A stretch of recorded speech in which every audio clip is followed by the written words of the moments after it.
என்னம்மா என்ன கண்ணை தேய்ச்சிக்கிருக்க? கண்ணு ஒரே எரிச்சலா இருக்குமே. ஆமத்த. காலையில வேகமா எந்திரிக்கணும். அப்படியா? 8 மணிக்கு எந்திரிச்சா என்னம்மா காலை நொண்டுற? விழுந்துட்டியா? இல்லத்த, கால் பிடிச்சுக்கிட்ட லேசா இங்க இருந்து பிடிக்குமே.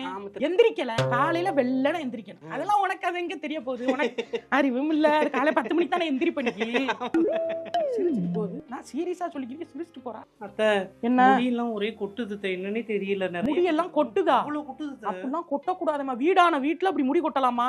காலையில தூங்கி எந்திரிக்கணும் வேகமா. வெள்ளன எந்திரிச்சா முடி கொட்டாது. இப்பெல்லாம் எனக்கு வந்து தொங்கி பாரு, என் முடிய பத்தியா? என்னத்த ஒண்ணுமே இல்ல. உன்னையோட அதிகமா தானே இருக்கு. உனக்கு வேற காலை படத்துல வர சிம்பு மாதிரி இருக்கு. அத்த, என்னத்த? ஆமா, அப்படித்தான் இருக்கும் மண்டை.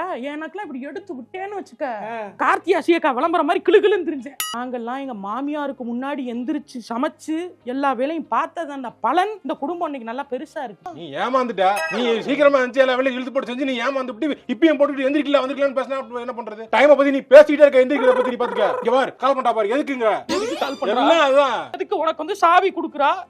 நீ தேவையில்லாம பேசிட்டு இருக்கமா? நீ பாத்துக்க, நீ தேவையில்லாம பண்ணிட்டு கையா இருக்க. ஆட்டுறது கூட நீயா பேசுற மாதிரி இல்ல. இந்த குரங்கு பொம்மை ஒண்ணு இருந்து இப்படி டப்பரா வச்சுக்கிட்டு இப்படி இப்படி அடிக்கு பின்னாடி கொடுத்தா ஆமா, இப்படி அந்த மாதிரி தான். அந்த பத்தியா அந்த மாதிரி தான் அவ சாவி கொடுக்குறா, நீ ஆடுற. இல்லம்மா. ஒரு தாய் உள்ளத்தை கேவலப்படுத்திட்ட, மனசு கஷ்டம். நான் போறேன்டா, ஆமா ஆமா ஆமா உன் தம்பி வீட்டுக்கு போறேன். ஆமா.